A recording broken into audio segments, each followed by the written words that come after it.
Ryanair is the epitome of a low-cost airline, cheap fares and the no-frills experience that goes with them. Indeed, the carrier's offering centres around the idea that travel does not have to break the bank if passengers are willing to forego almost any element of comfort.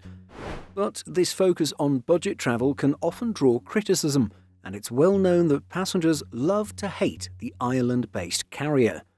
That said, people still flock to the airline. Load factor, indicating how full its aircraft were on average, sat at 95% in May 2026. So, given its negative label, something doesn't quite add up. Is Ryanair really disliked? YouGov data offers an interesting insight as to whether people actually dislike Ryanair. Per the market researcher, Ryanair's brand index score had averaged -21.1 over the past year as of mid-March. This metric offers an overview of how consumers view a company and essentially how healthy its brand image is overall. As a point of reference, the airline sector as a whole had an average index score of +6.5. So, based on brand perception, it would appear that Ryanair was well off its peers when it came to the typical consumer sentiment. But the brand index score is just one side of the story. YouGov also offers consideration scores that display the likelihood of passengers actually choosing to fly with an airline when push comes to shove. For Ryanair, this had seen a surprisingly steady growth over the past year, coming to rest at 24.8%.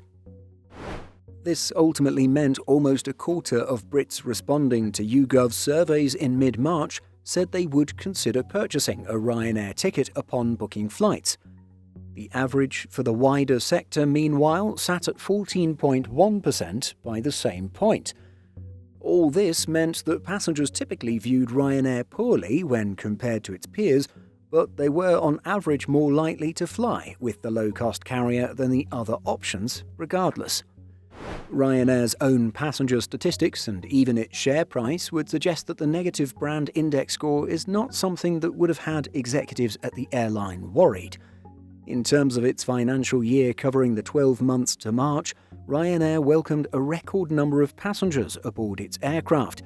At 208.4 million, the figure was up by 4%, while load factor averaged 94% over the year. In comparison, Lufthansa grew passenger numbers by 3% to just over 135 million in its latest financial year, with load factor sitting at 83.2%. The numbers do not lie. Ryanair is in no doubt a growing airline, even though the average consumer may turn their nose up at the brand, as shown in the YouGov data. As to why those same people will still buy its product, well, the answer is simple: price, and Ryanair knows this. While passengers rate Ryanair negatively for the most part, its value for money stood out as a significant strength, in YouGov's words, arguably trumping the rest of the factors behind the overall scoring. Ryanair itself acknowledged this in its full-year report.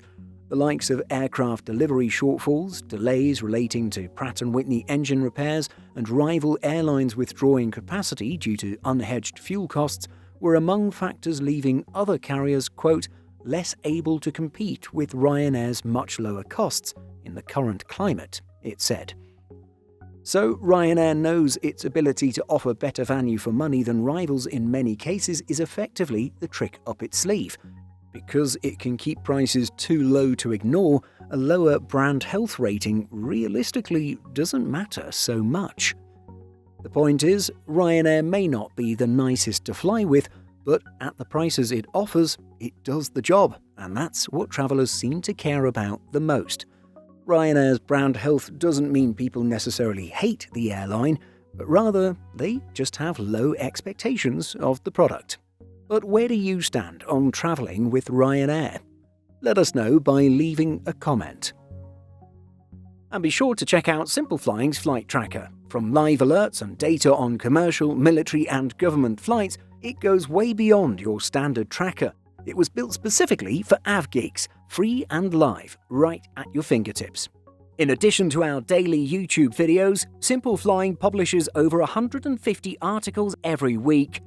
If you're looking for the latest aviation news and insights, visit simpleflying.com.